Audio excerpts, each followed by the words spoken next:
I mean, I should have known that was called for this life all along. They're looking at your 10 years. They are at their 6 months and they want to have your 10 years within that 6 months. Why do you think children are afraid of going into salon? They are unhappy on wash days or salon days just because they have trauma. The way that when men, it took a lot of time for me to convince him to get to agree to the fact that I was teaching law. I'm a lawyer by profession. Yes. I was teaching law to go for hairdressing. It took a lot. Especially in a country like Nigeria. It's a different thing for you to believe in a dream, but when everybody cannot see it. Yes. You have to do extra work to convince them. They are climbing uphill.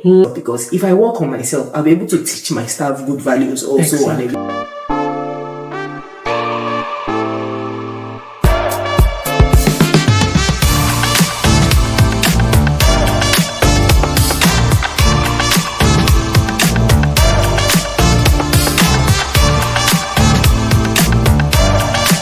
Welcome to Beyond the Collection by M.A.D, the podcast where we spotlight small business owners and uncover the real behind the scenes of how they're building a thriving business.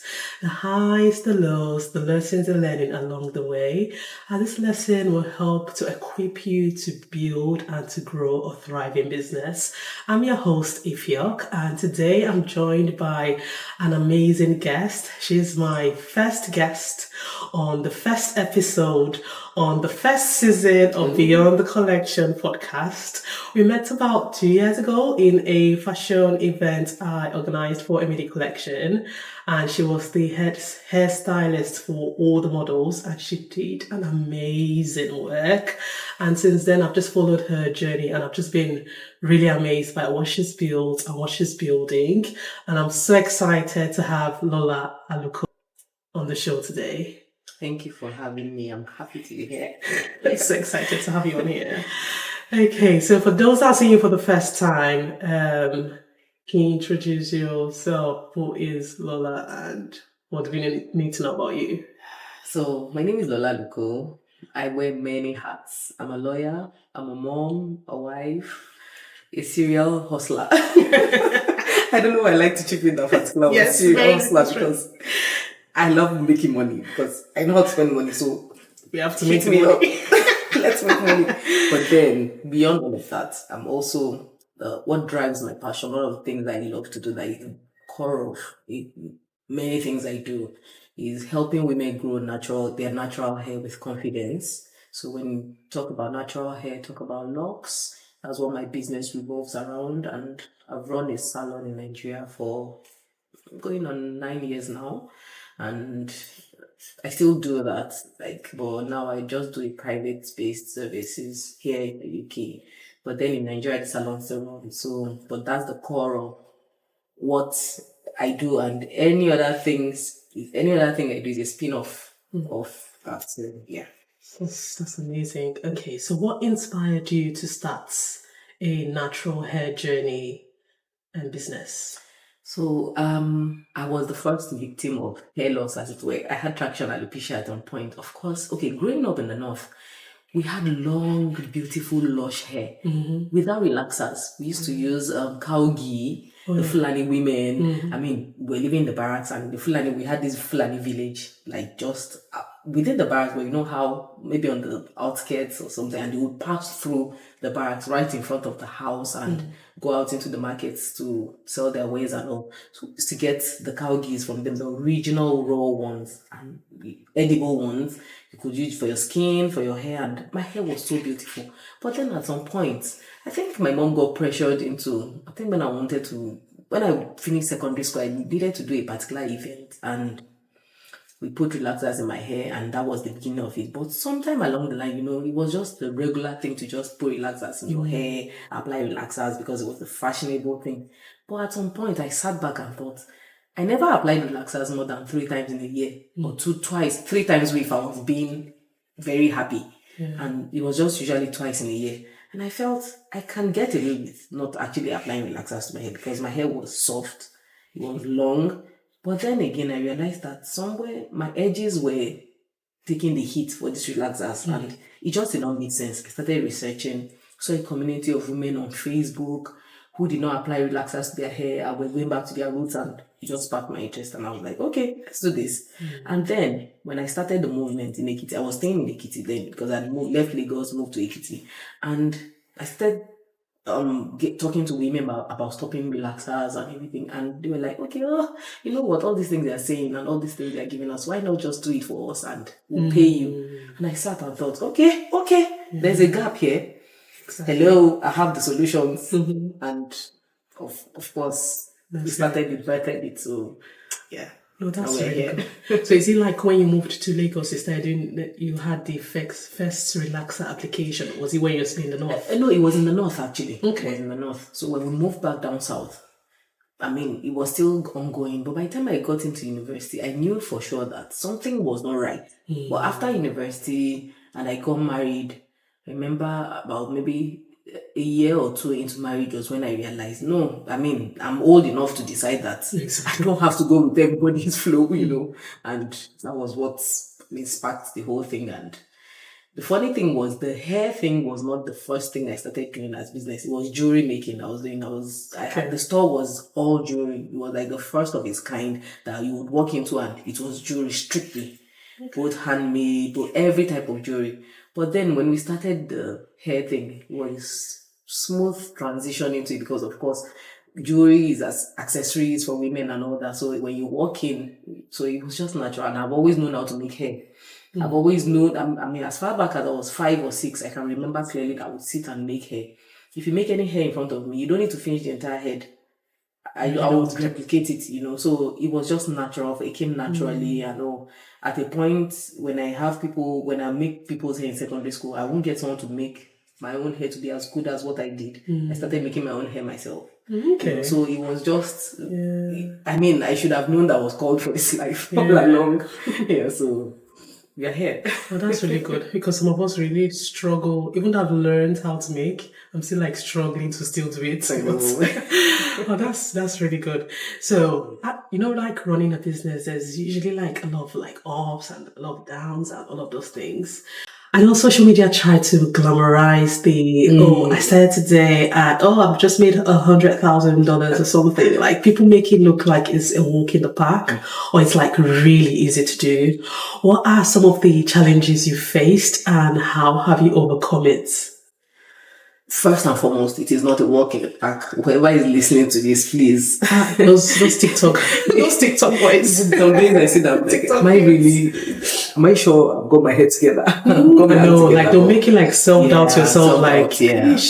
But then, some of the challenges I faced, staffing was a major issue.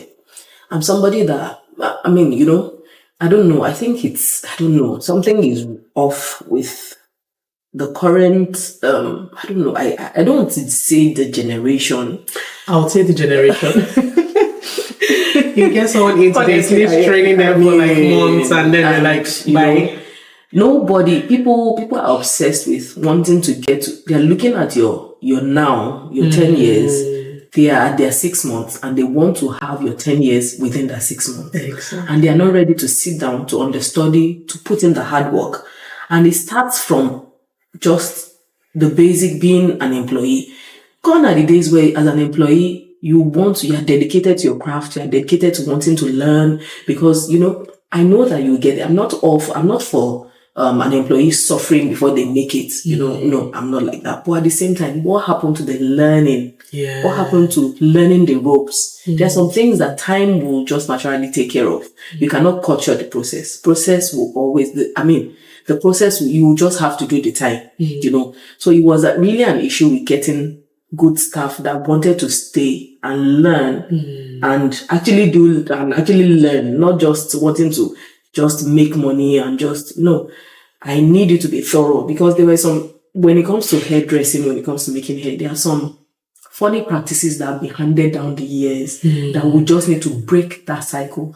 I don't want to churn out stylists that will be continuing that bad tradition, those bad traditions. No, because why do you have to bring your child into the salon and you don't feel safe if you leave the salon, knowing that you'll probably keep your child in one space and not attend to the child. The stylist will probably toss the child's hair up and down and all that. You know, these are practices that over the years, if you're not conscious of them, you continue the cycle. And why do you think children are afraid of going into salon? They are unhappy on wash days or salon days just because they have trauma. So who is taking the bold step to break these traumatic experiences?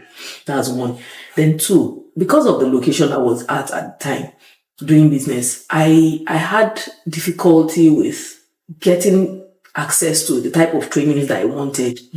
Because okay, the salon was, I stayed in Ekiti State at that time. The salon was the first of its kind in Ekiti. It was an all natural hair salon. Like, we never attend, if you had perm hair, we will not even look at you.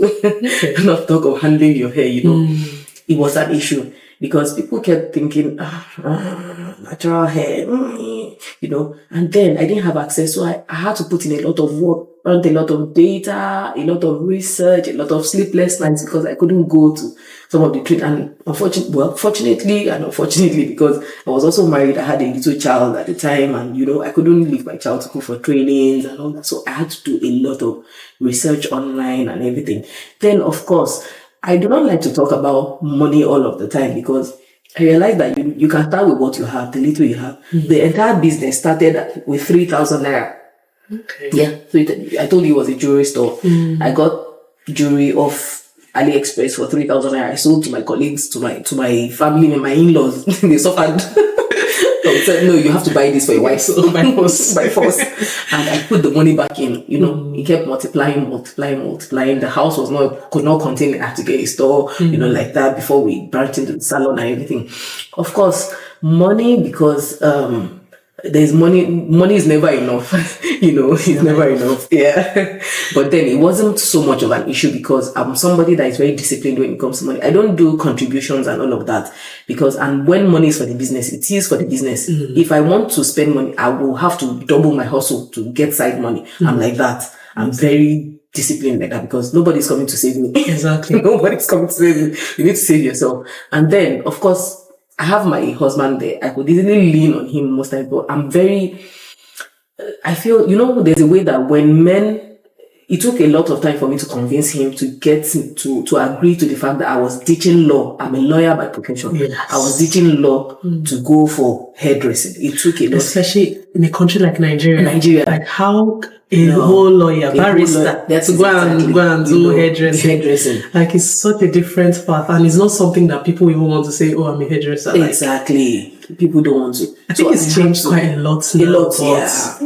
Yeah. So I had to be disciplined and prove myself. I had so much to prove because I kept telling myself days that I wanted to give up. Like maybe I've met a client who walked right out of hell and decided that I'm camping at your salon today and making your life miserable. I would tell myself, Lola, the whole world, you cannot afford to. In this one, Ekiti, no, you cannot afford to because everybody knew the story. Girl, everybody knew. How are you coming out from the courtroom and going to make hair? But then it was what drove me and kept driving me. Like, you cannot afford to fail. You cannot afford to fail, Of course, the challenges, those were the major challenges I had, Getting people to, one of the ones also was seeing people clearly when I'm talking about my dreams, look at me like, what's she talking about? Can you look at yourself? And people like that, they'll just be sitting there waiting. I told you again to fail. You're seeing it now. A lady, an old friend of mine, I remember before she relocated to America, she came with someone else who was a hairdresser at that point, but she was not educated. I'm not trying to throw shade or anything. She had her own different path and everything.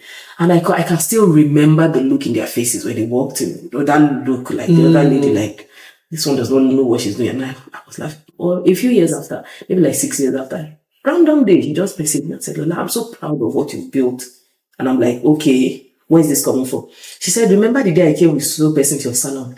I swear that day I knew that you were probably joking or something. But looking at you now, I'm so proud of you. He just, the fulfillment he gets from hearing it. Yes. So, those were the major things, because it's a different thing for you to believe in a dream, but when everybody cannot see it, yes, you have to do extra work to convince they're them. climbing uphill. It's an uphill climb. So you know how they say that thing of when you start, people are asking, like, it's very cringy, and people are asking, okay, what's she doing? And then a few years down, when you're doing it and you're getting to where it needs to be, they'll be like, how did you do it? It's like, yeah, I think that believing in yourself and like trying to prove, because even like when I started as well, there's so much proving that has to be done. And it's like, I cannot fail. Do you know how people laugh? I think that laughing me, it kind of like drives you, like, it's serious motivation. Yes. Like, we have to do this. So how did you deal, obviously, because what you are doing is a lot of customer facing, how did you deal with customers that it's like that day they are just out to frustrate your entire life and your future generation? It's like they are there for you that day. How to deal with like very difficult customers? So I recently discovered that I'm saying it for the first time now, because I've had 2 medical doctor friends told me to go and get tested and everything, ADHD. Mm-hmm. And one of the crosses I've had to bear is the lack of patience with dealing with people who will test your patience, your patience, and the lack of it, and I had to sit myself down and say, Lola, number one, this is you're in a service-based industry. You will meet different type of people. You have to do something to yourself you have to remove yourself from this, as in remove your person, because it is beyond you. You have to remove your person. So I had to deal with myself with that. Like, tell myself that it is not, because when people, when I realize I have very strong, I feel things very passionately and deeply. If you say bad words to me, I'll feel it like a physical pain. Like, it will really be a pain. I can nurse it for days, go over it and over it and over it and over it, and it will eat away at me. I think when say what's happening. It is really bad. It is really bad. It is really bad. I'm really I don't know what I can do about it. But I realized that over the years, because I keep telling myself over and over and over again, I see that I've been trying to manage it better and trying to tell myself it is nothing personal. People are having bad days. Some people might just have, But then there's one experience that stood out for me. This young lady, daughter to one of my own clients and a fellow colleague, a senior colleague, she was a senior magistrate at that time. She came to the salon. That day, she came very late. And I'm not somebody, because when you are late and you upset other people's appointments, it's very unfair to them. And it just makes me feel bad and makes me look bad, and everything. They are begging so many people but that was not an issue. So when she came in, I said, you're a bit late and everything that, I don't think it's fair and everything. But then you are here, let's carry on. I didn't know she took it. Oh, she didn't want to apologize for coming? No, she didn't. She did not. But then I was like, okay, no worries. I said, it's fine, let's carry on and everything. And we wanted to start the hair, and she I don't know what happened. I really, till today, I don't know what happened. She started boiling. Thank God there was another client was there waiting to do her own hair, but she was trying to take out maybe her braids or something and everything. And even the lady could not understand what was happening. Like, she started mouthing off. Liar, stupid, you liar, this. She started calling me all sorts of names, and I was calm. It had never happened to me. I was calm. She went on and on, and I said, I am sorry, we cannot attend to you. I'm taking off my earrings and throwing hands. I said, we cannot attend. And it got her more infuriated. How dare you? You cannot. I said, no. Number one, you are being insolent. Number two, we will not attend to you. Okay, we refuse to take your money. And she walked out. And I said, well, I need to tell your mom that you are leaving and everything. And she left. Fine. And I called her mom. I was like, why did I let her go? This. And ran down, came. And I'm thinking, what is happening? I said, oh, I should not have let her go. This, and everything. And I'm thinking, can you apologize for the fact that your child has even lost her head in the first place? And mother was like, she just walked out and said, oh my God. And apparently, she I think she had some mental health issues she was dealing with at that time. And, I didn't understand. And I was thinking, she had never been like that. I didn't know what was happening and everything. And till today, she never came back because I would not have said, I understand the fact that. But at that time, I don't think what happened at that point that I was looking at, I'm not sure. There would have been a bit of the mental health. But at that time, I don't know. I really cannot speak on that, really. But then, there was no closure for me. But again, I kept thinking, I'm happy that I handled it very well because it could easily have gone south. In fact, people that were there were thinking, no, there was no way I could have handled that, But then it was good because going forward, we are still in the service business. Customer is king. Yes, customer is not always right, but customer is king. The service provider is king also. No, it's the truth. Yes. So, but then, you just rein in your own emotions and rein in your own feelings or your ego and everything, and then there's a limit to which what you can take at the same time. But sometimes people just need a safe haven. The salon was also a safe haven for me, for a lot of women, because we had a woman who would have dropped dead. She came out from the hospital, she had very high blood pressure. She was going through a lot of domestic violence. And I was also an advocate for domestic violence. So the salon was like a safe spot for them to come in and they could speak to me, know that, okay, I can signpost them to, this is where who you need to see, what you need to do, what steps take and all of that, So one of the things was just separating myself from all of those things and knowing that most of the time, these people, they are not out to get me, They also have their issues and they just dump it on you. It is unfair, no doubt. But then, if you make that excuses for them, sometimes they realize it and come back to apologize and, and everybody's happy. Of course, not at that time. And my staff, they had seen a lot of issues. People like, how are you even coping? When you're in my spot, don't worry, you understand. I give you a few years, you'll get it. And, so, tough call, but it takes a lot. I feel like there's a special type of patience you need to have to be able to deal with people physically, because people test your patience. And one of the things I remember I struggled with, because in Ekiti at that time, even before then, there was nowhere people would work based on appointments. You just walk into the salon and make it. Yeah. But we strictly appointments and paid appointments. You would pay for your appointments and.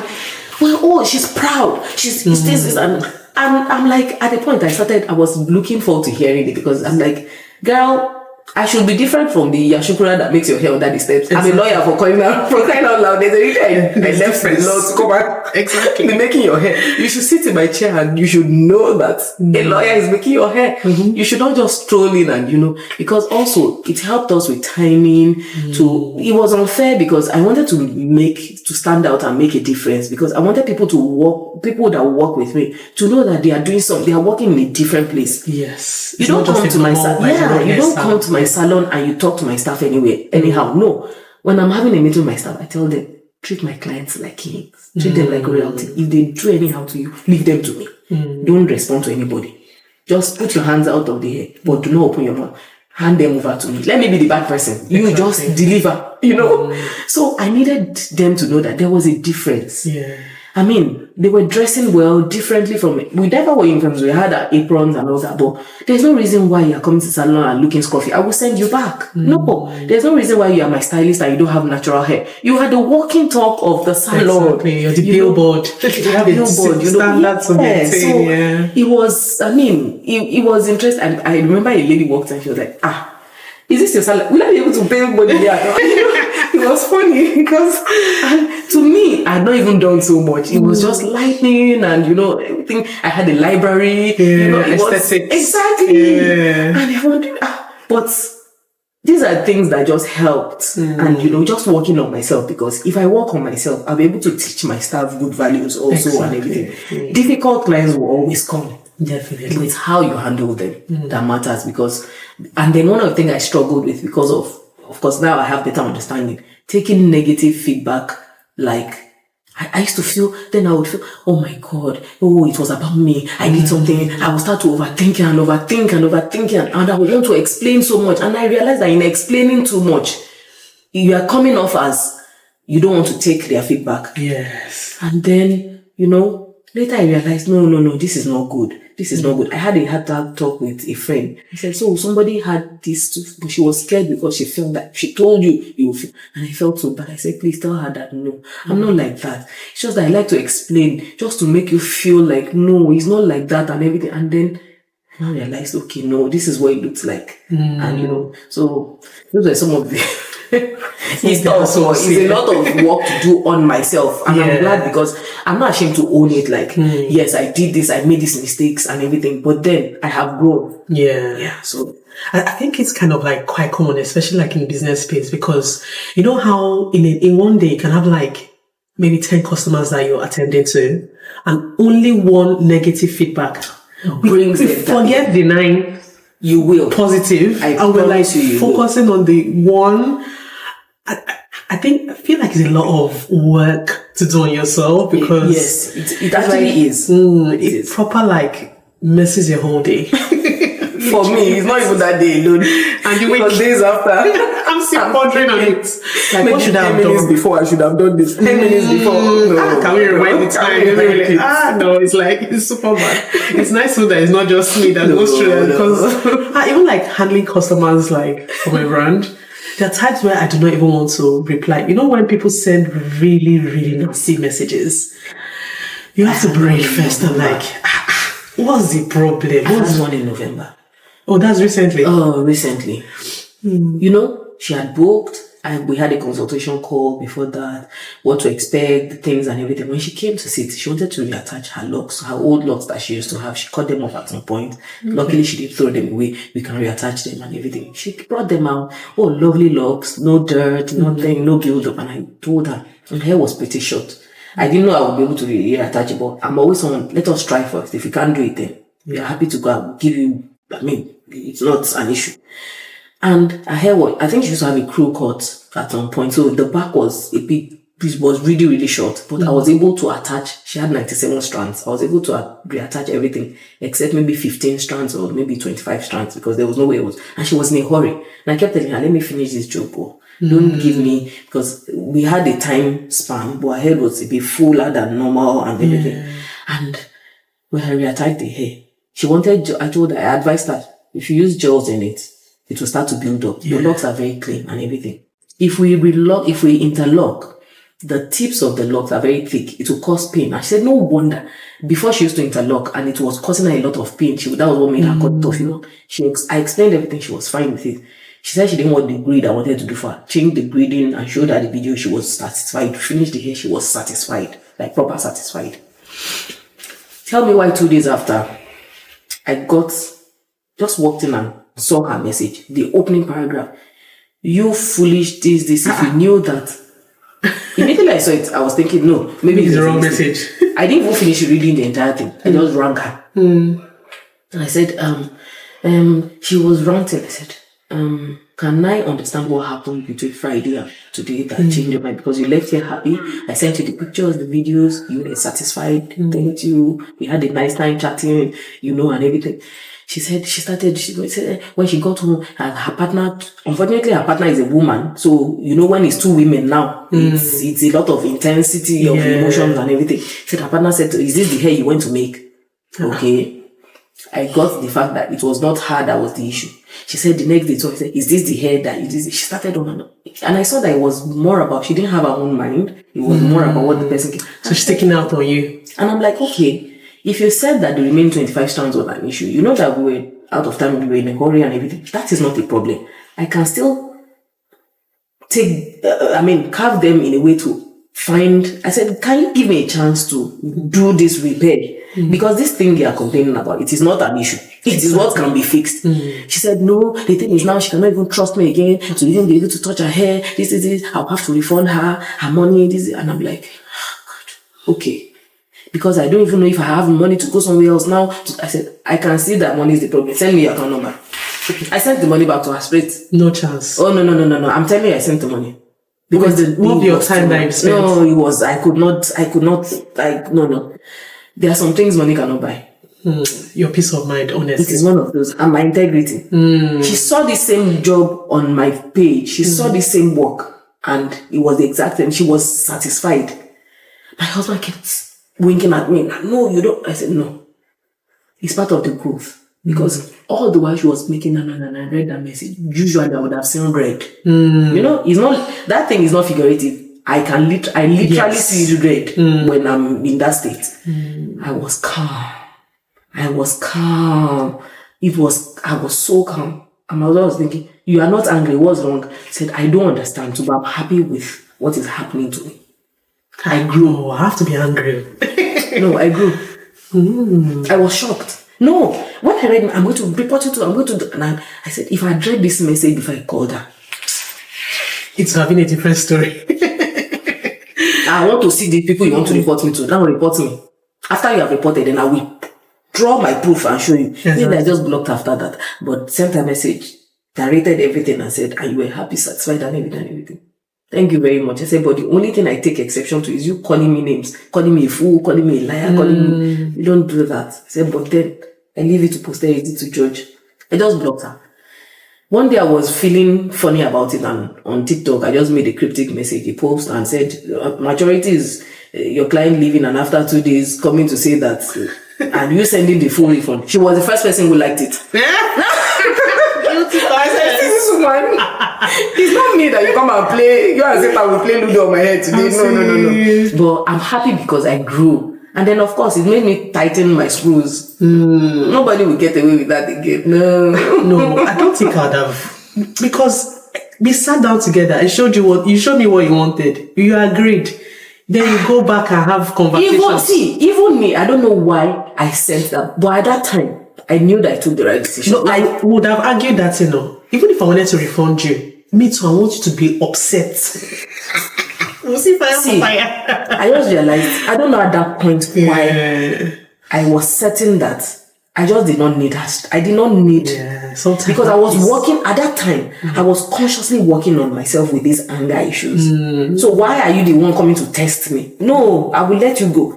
That's the fee I paid for learning for that particular stage of growth, and I'm happy with it. I look back, I think about it, I don't have anything about. I'm very okay. It's money. Money is very small. Exactly. Compared to your piece.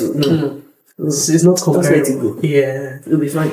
You needed it at that point more than me. Exactly. But then if you needed it, can we get a refund on the remaining 25 that we did do? I mean, I think there are like better ways that people can approach things, because I feel like some customers I know they say customer is king and everything, and maybe they are right or something, but I feel like there are ways they can go about things, because they also need to remember that the business owner is also a human being, and they're also going through their own things. You can't really come and dump all your emotions on me and expect that I shouldn't react or I shouldn't flare up. I feel like sometimes it just takes a different level of grace.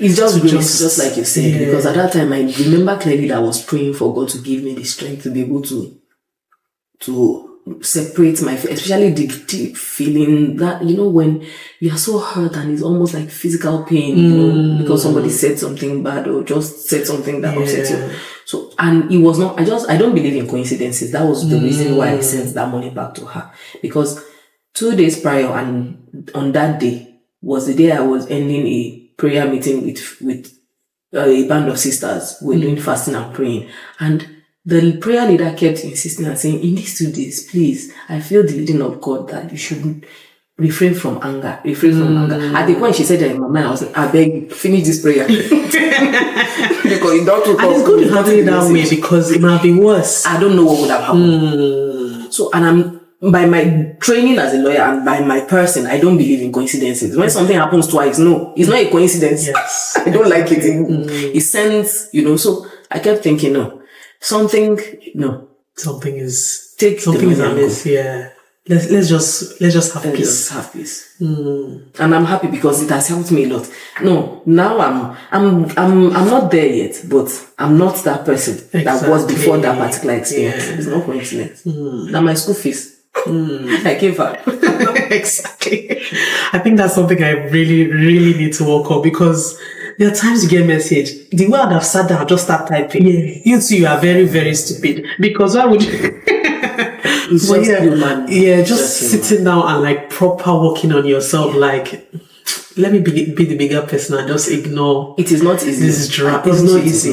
Because I'm the one that's upset. You are not upset because you've given me you've thrown things on me. I need to throw it back, but then there are times you're like, let's just leave it. Because it can be a lot. So yeah, I feel like those are things that business makes you build, like the amount of things you can work on yourself. And these are things that you can't get taught. You have to experience it for you to know that. So I have this. Okay. So following up from the last one we just mentioned, obviously with the highs and lows and some of the struggles you've encountered along the journey, what are like the major milestones you've achieved in growing business? So first thing, like I said, the business was the first of its kind in Ekiti. I mean, nobody can take that away from. That's an achievement that I feel that people tell me, oh, you don't speak about it enough. And I'm thinking, there's that part of me, maybe it was from the hair or something, like, you shouldn't blow your trumpet too much and everything. But it just makes me very happy because I built a community of women who, I mean, I'm talking about over 2,000 women that have conveniently worked one time or the other through that salon, and I still have relationships with them, and and then again, I've gone on to meet so many amazing. It has opened a lot of doors for me that ordinarily I wouldn't have opened as a lawyer. Law, fantastic, no doubt, but then I always knew, even when I was studying law, and I did not want to get called to the bar at some point because I knew that it was not my calling, But then with the hair industry, I feel like I've had mothers say, oh, I want my daughter to meet you so that you can inspire her, I mean, this was recent, even in August, it just warmed my heart. This is a 16, 14-year-old, 15-year-old. And the mom said, oh, I just want you. And she has been checking out your page, has been looking at so many things, and she's now teaching me some things to learn from you. I mean, even the Bible says that if you let these little children, because of what betide your soul, if you are the one that leads them astray, so how much more if you are the one helping them stay on the path that is good for them? It just makes me happy. And then I've done a lot of trainings, a lot of things that, I'm a certified trichologist. I didn't tell you that. A trichologist is a hair and scalp disorder doctor, quote unquote. Yeah. So we can call you doctor. Yeah.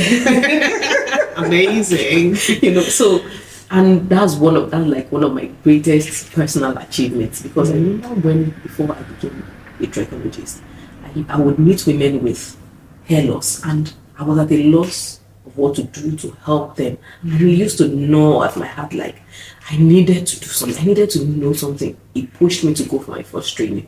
I'm also currently doing another training with World Trichology Society. That's an American school. Okay. So it is like the height of the achievement that I will ever get as a hair, because looking at a hair disorder, knowing that, okay, this is it. These are the things. So I just need to sit down and eliminate. It's not this, it's not that, it's not that, And then teaching people that holistic approach to life will help them more than looking for magic potion in one bottle. Because most people are kind of, I just want that one product. No, it's not about it. It's a lifestyle change. So many things that you need to change, holistic choices that you need to make, which will impact your hair. I mean, as little as hair is, and as insignificant as it looks, it can destroy your confidence. It can disturb so many things. It can be an indicator of so many things wrong in the body. So having that knowledge it's apart from empowering me as a person, empowers other people around me, because this knowledge it cannot sit. If you wake me up any point, I can talk about hair till the next day without blinking twice or thinking that I've done any work, So these are some of the things that I feel that they are achievements for me, and having done all of this, they are things that I'm very proud of. That's really good. So just going back to when you said you're the first salon of its type in Ekiti. So knowing that, that was many years ago. At the time, natural hair journey wasn't really like a thing. I mean, if you do not relax your hair, it's almost like you've done something wrong. There are some hair dressers out. That will not touch your hair. hair. Do not touch your hair if it's not relaxed. Yes. They'll first tell you, let's relax it. Oh, yeah. So like my hair, I've not relaxed it in like such a long time. The last time I did like packing gel, they're like, we need to relax it first. I said, no. You don't need to relax my hair. You can just put the gel in. Even if you need to put more container than you need to, just put it. So how were you able to break into a market or a field that was almost non-existent? Because natural hair is only like in the last 3-5 years-ish that it started becoming a thing. But then it was like, natural hair was a taboo. It was a taboo, yeah. So how did you break into that field? So I'm a proponent of, you're the first advertisement of whatever you do. Yes, definitely. I mean, you are the first working advert. Imagine talking about natural hair and my hair is permed. Exactly. It's confusing. It's confusing. You know, but then it helped that I had traction alopecia at that time. I stopped applying relaxers. A couple of months doing the things that I was doing and knew that was doing right, my hair started to show improvement. I started to improve. And people were like, sitting up, okay, you are walking the talk and we can see that it is working. You know, that's the first thing. Because when you walk the talk, I mean, like, it's easy. There's nothing else. It's just easy to convince somebody else. And then again, some of the things I did was, I was not afraid to walk into spaces with my natural hair and own my natural beauty. I've always been a proponent of natural beauty. I mean, when it comes to hair, makeup, and you can tell that I don't have nails, I not that I don't like them, but I just cannot function well with them. The only time that I'd ever fixed nails in my life was when I was getting married. The pressure was too much, and it was so short. After a week, I removed them. Like, I could not. I was feeling so heavy, you know. And then when you walk this talk and people can see it and can see that it is working, they are two different. And then the second thing, when you own your story and own the work with confidence, some people carry their hairs as if, oh my God, it's a mistake that God does not make mistakes. Exactly. God does not make mistakes. There's a reason why He made you with your type of specification, the way He made it, you know. But when you walk into, I tell people, if I take out, before I locked my hair, my lock journey started last year also. Different story. I watched it on TikTok. 3 days. 3 days. You know, when I had loose natural hair, if I take out any style now and decide not to comb my hair and walk the whole of Manchester, not one single person will tell me, oh, why are you looking unkempt? No, because I'm oozing confidence. Like, girl, you will scurry away with your own hair that was permed because I would oppress you. You know, I would. The joy with which I'm talking about it, even it got to a point that my husband will even tell people when he sees me that you need to see my wife. You need to see my wife for your hair. You know? Because advertising as well. And then my child, I longed for a girl child way before I got married. I actually dreamt about my girl child before I even got pregnant with my son, who is my first. You know, I was waiting. I was sowing seed for a girl child because I knew that when her hair came, there was trouble. I would take. She'll be excited that she has a mom that can do it. But then I heard that she had so very fine hair. There was not plenty. And oh my God, she started to lose her hair because of cradle cap. Like 4 months into, I just shaved off the whole thing. And then the talks began. This hair did not grow until she was almost 2. And people started talking. Natural hair woman that has a child that is bald, all sorts. Oh my God. But of course, me, I was always ready with the comeback. As if you talk one, I give you 2, man. Because like, you wait. And now, her hair, when the hair started coming into its own, of course, that got people sitting up also. Of course, I got more women with children coming also because they were thinking. And then I was not afraid to go into anywhere to talk about natural hair. Anywhere there's a gathering, anywhere I will walk up to people, talk about it, talk about their hairs. If I see you approach you kindly. If you had hair loss issues, so I can help you. I was not afraid to also offer my services for free. Because I feel that a lot of people feel that money should precede. Yeah. Oh, we can't do for free. Know your worth. No. Not I'm like value. Money will always pursue value. Yes. Money will natural. It is just the natural. It's a natural occurrence to pursue value. What value are you willing to give? Why should I part with my money when you've not proven to me that you can do it? Exactly. Yeah. You know. And I was starting out at that time. I knew it, but how do I want to get you to listen? If I cannot show you for free. I had countless women I offered free services to. For their birthdays, I would style their hair, I would do this, and every time. Just get me a headshot of your head. That's all. I just need a headshot because I needed the picture to show it. Exactly. Social proof before and after. So these were some of the ways I was able to secure people's commitment, secure their interest, like expand their interest, and be like, okay, let us see that thing you're doing there, and okay, it looks like, oh, okay, it's the real deal, It was a slow progression, but then, yeah. That's really good. That's really good. It's hard to break into an industry where it's like, it's not very popular because most times people are like, oh, do what people are already doing, it already works. But I think there are times where you have to like be a trend setter or carve a niche here. And then one thing that helped me again, I'm going to give a special shout out to Kemi Lewis. She is a colleague, a senior colleague, and also doing the same thing. So it helped that I could see, I latched onto it because I said, if Kemi Lewis can leave law, oil and gas law practice and go into natural hair business, I can do it.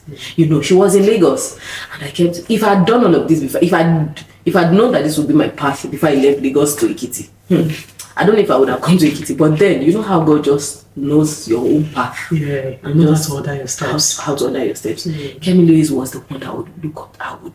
I have a talking relationship with her, and I would just look up to her and I'll be like, no, I can do this. It helped also that she was also a lawyer. She is also a lawyer, so she was exactly the path that I was taking. I was towing the exact path, Another person was Game of Rose. I spoke with her at the time before she left Port Harcourt to Lagos, before she became a household name. I said, how are you doing it? Because I know that you don't have a walk-in salon. And she said, no, I do appointments. And then she was the one that helped me realize, let's do appointments and everything. She probably does not. She cannot even remember that she ever spoke to anybody like me in her life. But those two people, they helped me a lot. I was, when I say giving them close marking. Exactly. Close marking. Because when I remember, you cannot afford to fail. Exactly. You cannot afford to fail. I'll go for meetings and, and for my law, I was volunteering as a counsel for women going through domestic violence, victims of rape and everything. So, but then we had our meetings and everything. You could see the look, and I was always casually dressed and everything. I disliked the whole formal thing, and I would get some looks like, see them, they're not coming, they're not serious with their lives. They think they still have a seat here, Well, I mean, we're here. I know. I think sometimes it's always nice to have like somebody, I would say look up to. Yeah. It might not even be like somebody physical, because like even when I started, there was no physical person that I knew, because everybody was like either doing 9 to 5 or they're not even in the business field. Even when I said I was coming to do a business, like Taylor. The amount of Taylor I had, I'm like, But then I think because there were people I was watching on YouTube, I mean, the way I watched them, you would think I know them from somewhere. It was marking. If she can do it, I can do it. It's that motivation. I think it always makes such a lot of difference. Yeah. And people don't realize how much what they are doing, or even like what they're posting, impacts other people. Because there are people that can be watching you on Instagram and like, if Lola is doing it, there's no way I would not be able to do it. I'm happy to say that every single stylist that's passed through me, my employees, they are doing very well. Oh, you imagine if they are doing very. I'm somebody that you cannot be around me and not want to succeed. No, Exactly. How? What do you mean? Like how? And then there's also a lady who has gone on to start her own natural hair salon in Ekiti last year. And she reached out to me and said, oh, Mama, I want to start a natural hair salon. And I gave her my blessings. I told her this is what you need to see. you need to build a lot of inner strength because Yes. if the people are tough and from the state they are tough, you know, and she's doing well too. I'm happy. You know, we can all shine and the place is brighter. Honestly, it's because that's another thing you hear people say. They're like, if because they're doing the same thing that you're doing, how would you cope? I'm like, you realize how many people are in this world? Do you know before this lady came, even before I left Nigeria, and I used to tell people, I cannot make everybody's hair. Exactly. I cannot. I will tire you. Enough room for all of us to grow and shine, and and I feel like, especially like let's say the black community. So I feel like sometimes there's a lot of crab mentality. Yes. Like, oh, because I'm doing this, I don't want you to do it. I don't want to, like, almost like you're hoarding information. Yeah. I'm like, it's not that much of a big deal. If I go Market Street, there is M&S, there's Zara, there's New Look, there's Next, there's H&M. Like, all these shops are on the same street. I don't know if they are struggling for customers, but I can enter 3 different shops and buy from the 3 different shops. people. Thank you. So what's the best and worst advice you've had as a business owner? Like, that you've been given as a business owner? The best one. My first boss, who coincidentally is my cousin, said, any business you choose to do, know the inside and outside of every single corner of that business before you can move on to another thing. Yes. When you know everything about it, nobody can use anything to bamboozle you. Exactly. I'm telling you, it's the best. Over the years, I've seen that one, it's every other thing is like just an icing on that particular one. It is the main cake. Everything else is an icing. Because if you know everything in and out, nobody can just play tricks with you. Exactly. Yeah. And it will be easier to delegate. You know what to delegate, your strengths, your weaknesses, and you know everything. You just know everything just shoots off from there. And the worst, the worst. This one. Somebody I used to respect as a religious figure. When she learned that I was going into business, she's like a family friend, but from distance and everything. She said, Lola, I want to see you and everything. I said, okay, ma, I can't come and see you now, but we can talk on the phone and everything. She said, you know that you're a small girl. Nobody just goes into business, doing business just like that. I'm going to give you something. You just drill the floor in your store and just put it there and you have a lot of customers and everything. I'm telling you, I was shocked. What? Is that like juju or something? No, but that is what it is. What? And this is somebody that was meant to be a Christian. She was meant to be a Christian. So be careful the counsel you listen to. Even the Bible says test every spirit. And immediately I said, thank you so much, man. No, I'm happy to just start it today. I mean, it's a kitty now. Nobody, how many people use jewelry even say, it's just, let me just start it like that. And I just deflected quickly. Imagine then, people started rushing in a state where not so many people used jewelry as it were, because most of them are like what we call SU and everything, you know. How would I have explained the influx of people coming to buy jewelry? And then when I now transitioned into making the hair that people actually needed and I was giving so much value and everything, I will now not be able to reconcile. You know, they will not dig another hole and put something else. Do you else. understand? Like, how do you keep up with? Every time I look back, my husband even makes fun of me. He's like, Lola, are you sure you won't go and collect that quickly and put it? I'll be like, this man, leave me alone. Be like, they are giving you short, but you are not. So please leave me, this man, let me rest. You know, these are things that you just invite unnecessary stress for your life because you are trying to run unnecessary spirits. Yeah. And God has already set the course of how your journey will be. And you just... And at the end of the day, they are not giving you anything special. It's what you were meant to have. Exactly. That they fast forwarded, as it were. It might even be positive, sir, because if the Bible has said He will bless the work of my hands, and anything I lay my hands on will prosper, why do I still need to dig hole and put something I don't know? Find a work for your hands. Yeah. God will bless. Exactly. The hand has to work. If it's not working, then there's nothing to bless. Exactly. So that's it. It's just, it's not more than those two. That's the truth. It's just not more than that, because that's like the worst thing I've ever heard in my life. You can't help. That's really shocking. Exactly. That's trying to quicken the process. And it's like everything is the time and seasons are in his hands. So let him do it when he knows you're ready and he's ready. Exactly. He'll make it work. Well, yeah. It's quite surprising when it's like someone that's supposed to be a spiritual figure giving you something else. Me, Like, I ran. I didn't look back. come on, your slippers are on. I cut off from, there was no, I just cut off because I was like, every way that they could have seen, and I made sure that I was blocking and everything. Well, unfortunately, she passed some years ago. I hope she made her peace with God. Oh, wow. What mindset shifts have you had to have? Because, like, when you're running a business, there is obviously like highs. And when it's low or when it's like quiet, it's like crickets. Yeah. Sometimes it's like, who have I offended? If like, yeah, this customer. So how do you navigate the low or quiet seasons, like when you're running your business? So one of the things I enjoy doing is learning new things, researching.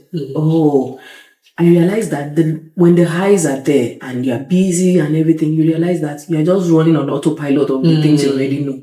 But then if you sit down to it, there's always something you can add to what you know. Yes. The times of the lows, they are the times that you should research, do a proper, what can I fine tune? What can I do better? What can it is not going to be easy. It is not going to be easy because there will always be something that you need to add to what and everything. But then, the more details you can perfect, the less details you will need to perfect as it were. So, in those low times, are the times that you need to, okay, what skills, what are things I need to add to what I already know that can help? If you say you are giving value and you want more money, so I know I want to get the value. I want to get the equivalent of the value I'm giving and everything. There is a time to also learn the skills that will give you that kind of money you're looking for and all that. So I believe in those times. For me now, there was a period, I had to subscribe to a lifetime subscription for some particular certifications that I will need, and I'm someone that's just always curious. I told you that I've always been interested in photography and all that, because it will also help, because taking good pictures will help my business also. It's key skills, it's almost like a life skill. I'm telling you, life skills, I've always been interested in that. I've got cameras, I've got stuff. I like mobile photography and everything. So I've invested in that also. I've not started a course, but I've paid for it, These are things that will help. I have some certifications that I've done, which I know that, yes, some people say, people like to just acquire certificates. I'm not chasing certificates that will not benefit. Exactly. My clients benefit me. And now I know why, I know better. I've wasted too much money doing that. So going forward, only what will benefit my clients, what will benefit me, and make what I'm doing get better. That's the only thing I'm investing in, So I believe that in those low times, it's not just sitting and waiting for the sun to shine. So make hay while you're waiting. Exactly. I think that is it's such an underrated thing that people don't really say. But when I think, even in my case as well, like when things are like really slow, I'm like, okay, so what else are we doing? Because I feel like all those additional knowledge, even though you don't need it at that time, it always comes in really handy at some points. Yeah, it's always like super useful. So I think those are like all our main questions. So we're going to have a quick fire on questions. Tea or coffee? Tea. Morning or night? Oh, definitely a night person. Night, really? I'm a night owl. I'm such a morning person. Right, routine or no routine? No routine. Yes. I just want to live life as it is. Sleep on the brain. Don't tell me to wake up at 5 a.m., but I like to wake up early though.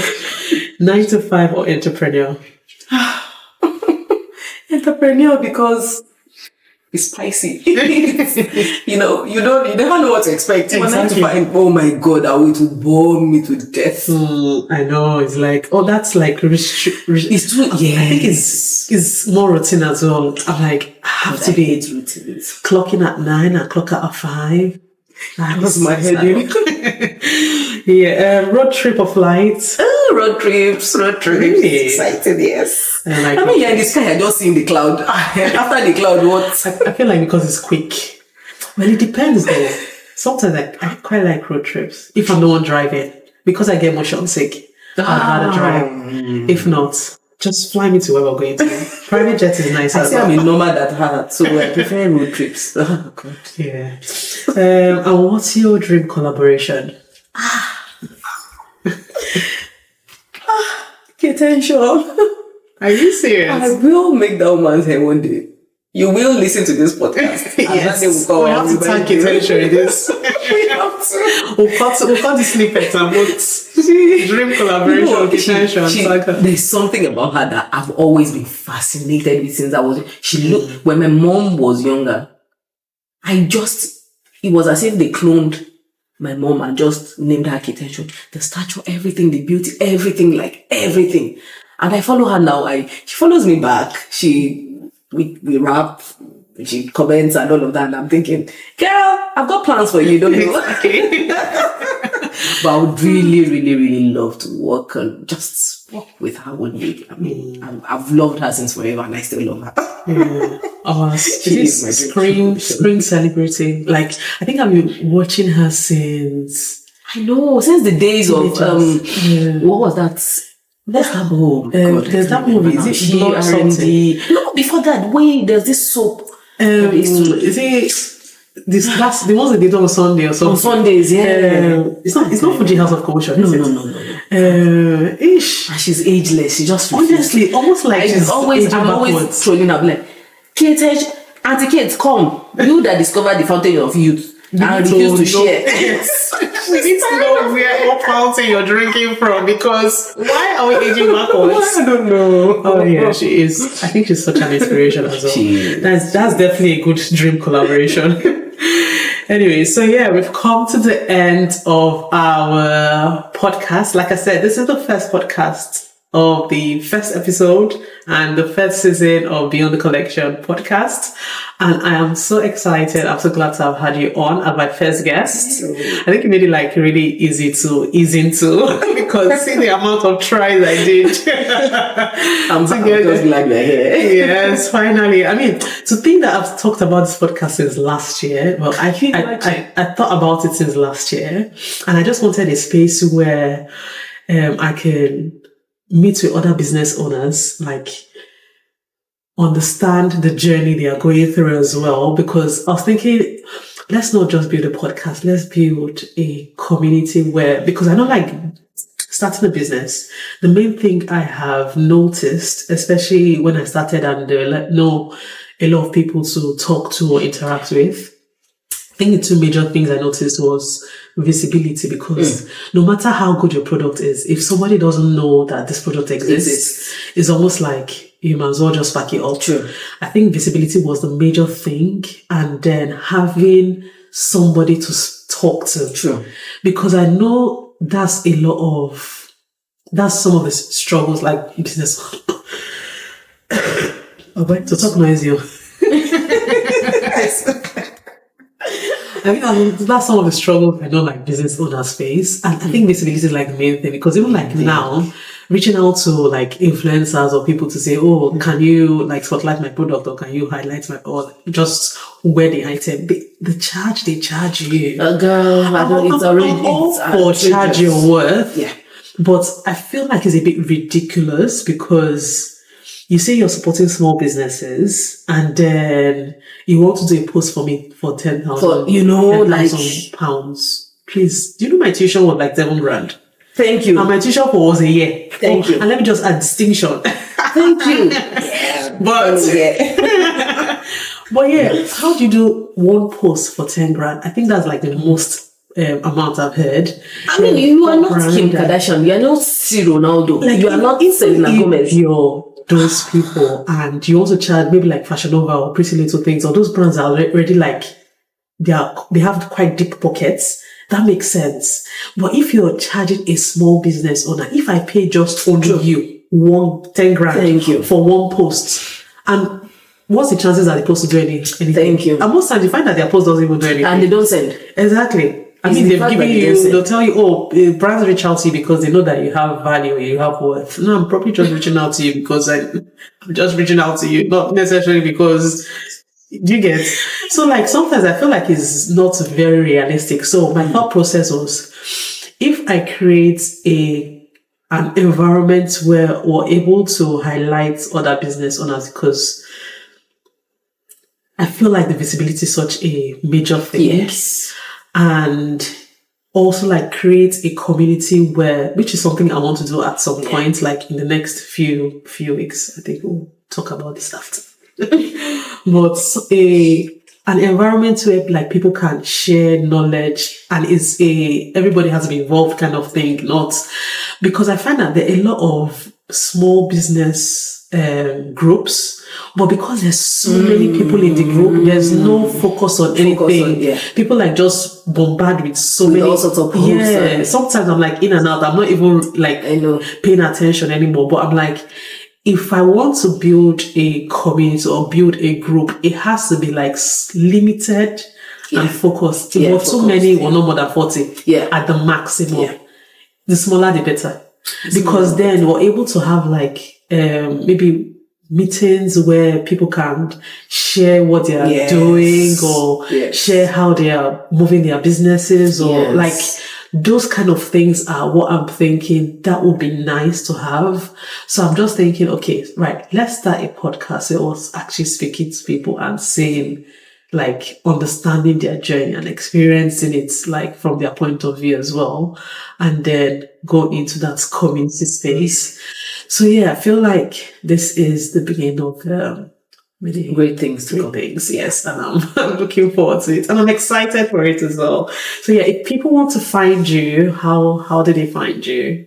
So I'm on Instagram and TikTok, Leonzora.naturals. I'm going to put that. So so both is the same handle for both TikTok and Instagram. So all channels open anytime. I mean, just reach out, comment, send, follow, so that you don't miss us and start looking for us up and down. You do like 30 seconds summary of what your business does. So we're a natural hair hub. Natural hair and locks. I'm a loctician also. So if you struggle with your natural hair, devoid of chemicals, struggle with your locks, hair loss, I'm the one you want to speak to. When it comes to products, we'll guide you on what to use, what not to use, because many people think they just buy products randomly. No, you don't. It's not everything that works for everybody or works for everybody's type of hair, So basically, when it comes to 4C hair, Afro hair, quote and unquote locks, I'm the one you should be talking to. So that's what you're going to find mostly on the page. And I educate a lot. So please pay attention to captions, pay attention to posts and all, because everybody just wants to post some fancy pictures. I believe in educating, because if you know what is wrong, nobody can mess about in your hair. I'm all about that. So that's why I will teach you what to do, what not to do, and what to expect, what not to expect from people. So you don't sit anywhere and see that they mess with your hair and you can't call them out. So that's it. Fantastic. Thanks for coming on the show today. Thanks for listening to Beyond the Collection by M.A.D podcast. Make sure to subscribe to our channel on YouTube and download on all other platforms, and do well to follow us so you don't miss a story. Our social platform is at Beyond the Collection on all platforms. Do well to connect with us and keep building boldly. Thank you. Bye.